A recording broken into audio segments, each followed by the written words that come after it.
Hi friends, ஐநார் துணையில் நாளைக்கு என்ன நடக்க போகுதுன்னு பார்க்கலாம். வாங்க வீடியோக்குள்ளே போகலாம். நம்ம சேனல் இன்னும் சப்ஸ்கிரைப் பண்ணாதவங்க சப்ஸ்கிரைப் பண்ணிக்கோங்க. நிலாவோட கொலீக் பேசிட்டு வெளியில் போகிறப்போ சோழன் பின்னாடியே போய், சார் இனிமேல் வீட்டுக்கெல்லாம் நீங்கள் சிரமப்பட வேண்டாம், நிலாவை நாங்கள் ஆஃபீஸ் அனுப்பிச்சி விட்டுறோம், நாங்களே பத்திரமா கூட்டிகிட்டு வந்துடுறோம், சரி போயிட்டு வரீங்களா அப்படின்னு சொல்லிட்டு அனுப்பி விடுறாரு. அதுக்கு அவர் சொல்கிறாரு, இல்லைங்க நிலாவுக்கு என்னாச்சோன்னு பதட்டத்தில் தான் நான் வந்தேன் அப்படிங்கிறாரு. நீங்கள் ஒன்றும் பதற வேண்டாம், பார்த்துக்கிறதுக்கு நாங்கள் இருக்கோம், போயிட்டு வாங்க அப்படின்னு சொல்லிட்டு சோழன் மனசுக்குள்ள கோவமாக அனுப்பிச்சு வச்சுட்டு வீட்டுக்குள்ளே வர்றாரு. நிலா அதை பெருசாக அவங்க எடுத்துக்கவே இல்லை. ஒரு ஆஃபீஸில் வேலை செய்கிறவங்க வந்திருக்காங்க அப்படிங்கிற மாதிரி தான் நிலா யோசிக்கிறாங்க.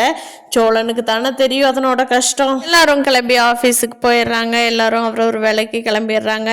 பாண்டியும் கடைக்கு போகிறாரு. அங்கே வானதி வர்றாங்க.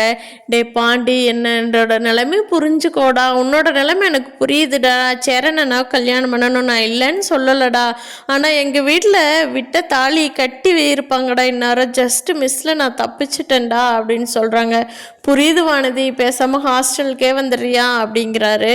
ஏய் பாரு, நீ வேணா நான் வேற ஒருத்தனோட தாலி சுமந்துக்கிட்டு இந்த ரோட்டில் நான் போகிறேன், அதை நீ பார்த்து அழுகு போகிற பாருடா, இப்படியே நான் சொல்கிறது நீ அசால்ட்டாகவே நினச்சிட்டு இருந்தீனா அப்படின்னு சொல்லிட்டு வானதி கோவமாக கடையிலேருந்து கிளம்பி போயிடுறாங்க. பாண்டிக்கும் என்ன பண்ணுறதுனே தெரியல.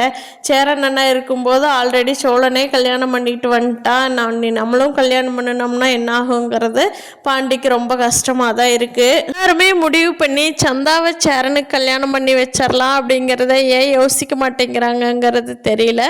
வரப்போகிற எபிசோடில் பார்ப்போம். நிலாவோட கன்ஸ்ட்ரக்ஷன் இவங்க வீட்டை திருப்பி ரிப்பேர் பழமை மாறாமல் நாங்கள் ரெடி பண்ணிட்டோம் அப்படிங்கிறத அவங்களா எடுத்து செஞ்சாங்கன்னா இவங்களோட வீடும் சூப்பராயிரும், எல்லாத்துக்கும் எல்லா ரூமும் வந்துடும், இவங்களோட தேவைகள் எல்லாமே பூர்த்தி ஆயிரும். கேஸு முடிவடைஞ்சிருச்சுன்னா பார்க்கலாம் ஃப்ரெண்ட்ஸு. ஐயனார் துணை வர வர இன்ட்ரெஸ்டிங்காக தான் போகும்.